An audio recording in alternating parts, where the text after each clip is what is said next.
Bonjour à toutes et à tous, bienvenue sur Grand Littoral TV pour cette nouvelle édition du journal de la rédaction. Ensemble, en images, en 8 minutes, on fait un tour complet de l'actualité locale. D'abord vos prévisions météo, bien évidemment, ce vendredi. Encore des perturbations nuageuses et pluvieuses, même si cet après-midi on devrait bénéficier d'un temps plus agréable, du soleil, du ciel bleu, d'un temps sec, surtout on l'espère. Ce sera encore le cas ce week-end, avec un temps plutôt chaud et globalement ensoleillé. Pour les températures aujourd'hui, 17 degrés à Dunkerque, 18 à Boulogne et à Calais, 20 degrés à Saint-Omer, les prévisions météo complètes bien évidemment après ce journal. On démarre ce point sur l'actualité avec le 14e épisode de grève à la SNCF. Aujourd'hui encore, les cheminots maintiennent la pression et leur action contre le projet de réforme ferroviaire. C'est ainsi la 28e journée de perturbation déjà depuis début avril. Hier matin, l'intersyndicale s'était donné rendez-vous devant le siège régional de la SNCF. Les cheminots assurent ainsi que leur mobilisation ne faiblit pas, malgré des chiffres de la direction qui tentent à prouver le contraire. Eux semblent plus déterminés que jamais et assurent que la grève ira à son terme et que d'autres actions sont même prévues dans les prochains jours. Concernant les prévisions de trafic aujourd'hui dans la région, la SNCF annonce 3 TER sur 10, de même que pour les trains intercités, et quasiment pas de perturbations en revanche pour les TGV. Comme souvent, une centaine de bus sont mis en route pour compenser, et toutes les infos en temps réel aujourd'hui sur Internet. L'actualité, c'était également l'info près de chez vous pour vous annoncer l'ouverture d'un commerce de légumes en drive à Coyec, au sud de Saint-Omer. Michel Sagnier a eu l'idée de regrouper plusieurs producteurs locaux. Ils sont 6 déjà aujourd'hui, mais devraient être 15 d'ici quelques semaines. Tout se passe d'abord en ligne sur le site des lys au jardin. Les lys comme la fleur, le lys, aux clients en fait de passer commande la semaine et qui viennent retirer ensuite leur panier le samedi matin. Michel l'assure, les prix seront raisonnables et les produits tous frais, locaux et de saison. L'avantage pour les producteurs, c'est donc de gérer la récolte en fonction des commandes, une bonne manière de valoriser, de centraliser les productions locales, comme nous l'explique Michel Sagnier au micro de Corentin Escaillé. Je vais chercher quelques producteurs à une vingtaine de kilomètres de rayon de Coyec et on va faire du fromage de chèvre, on a des pâtes, on a de la spiruline qui est une production agricole aussi aujourd'hui en complément alimentaire et puis bientôt des pommes, des jus de pommes, du beurre fermier, donc on retrouve toute une gamme justement de produits locaux la plus diversifiée possible pour répondre au plus grand nombre d'attentes. L'objectif c'est dans les 6 mois qui arrivent justement d'avoir la gamme la plus large possible. L'idée à terme c'est d'être une quinzaine de producteurs, de pouvoir commercialiser aussi de la viande, ce genre de choses. Je dirais oui, d'ici 6 mois grand maximum. Donc l'offre elle devrait être complète à ce moment-là, quoi. Dans cette édition est également, à moins d'une semaine désormais de l'ouverture de la Coupe du Monde de football en Russie, les supporters français dans la région finalisent leur préparation sur le littoral à Brédune particulièrement. Yannick Vannet est le président du club des supporters de l'équipe de France section Nord, plus communément appelé les Corsaires de Dunkerque. Depuis 1998, il ne manque aucune compétition internationale, mondiale ou euro. Il suit les Bleus à travers le monde et dans une semaine, le vendredi 15 juin, avec 69 autres supporters, ils décolleront de Paris pour Kazan dans le Tatarstan pour suivre le premier match des Bleus face à l'Australie le lendemain, le samedi 16. On écoute Yannick déjà motivé au micro de Louis Caillé. Dès lors où on est amoureux du ballon, on est passionné du ballon, on est passionné de son équipe nationale.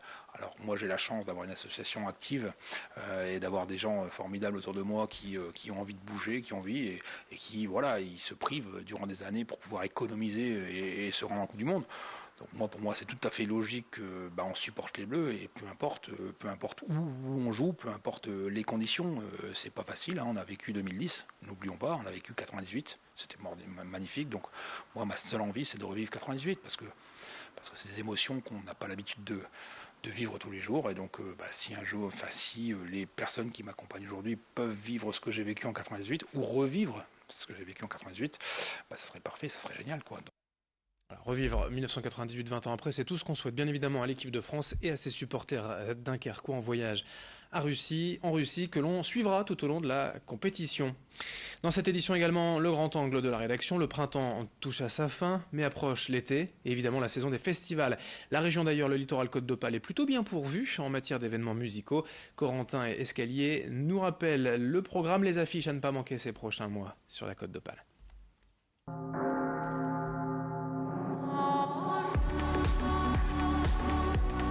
Le Main Square, inévitablement, fait partie des rendez-vous culturels à ne pas manquer.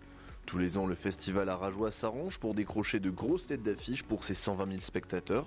Et cette année ne fera pas exception, puisque Dépêche Mode, Queens of Stone Age ou encore Orelsan fouleront la scène de la Citadelle le premier week-end de juillet.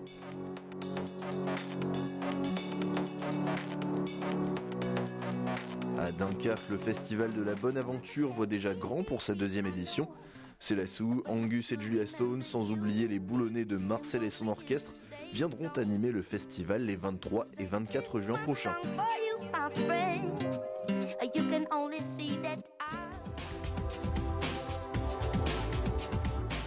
Au Touquet, les 24 et 25 août, le Music Beach Festival accueillera une programmation prestigieuse, avec entre autres l'Homme Pâle en tête d'affiche déjà annoncé. L'occasion de profiter d'un week-end de concert en bord de mer.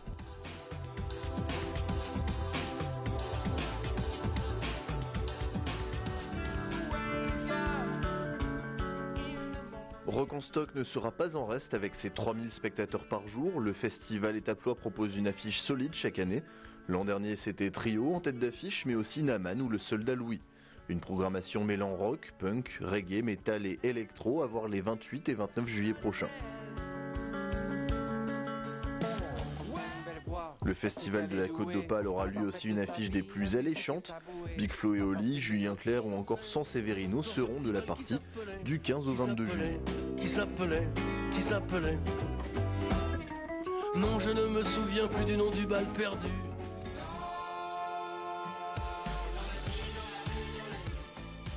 Le Poulpaphone clôturera la saison des festivals comme tous les ans en septembre avec son éclectisme connu de tous. Pour l'heure, un seul nom est sorti du chapeau, il s'agit de Thérapie Taxi. À suivre de près tout de même puisque l'édition 2017 comptait This Is La Peste et Mad Bastard dans ses rangs.